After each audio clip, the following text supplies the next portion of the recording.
Это действительно очень большое для нас всех значение имеет. Это инфраструктурное пространство, оборудованное очень качественным мультимедийным оборудованием, современным, позволяющее проводить мероприятия практически любого масштаба и любого формата. То есть мы не целимся только вот в классическую систему просвещения, форматы просвещения, как лекционный формат.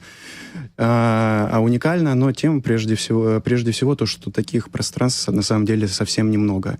В таком формате за рубежом это первое и самое большое пространство. Помимо этого, есть еще 15 домов знаний, которые находятся на территории Российской Федерации в 15 регионах из 89.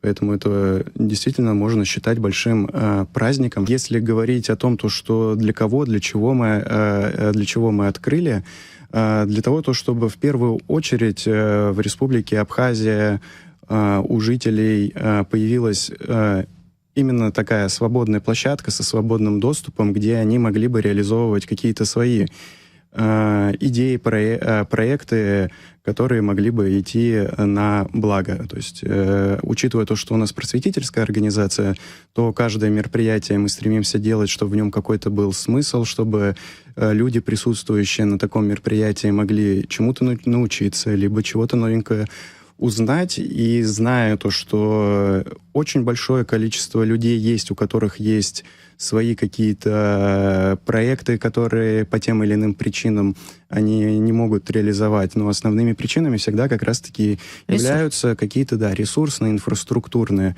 Нужно прежде всего комната, пространство, где это можно сделать.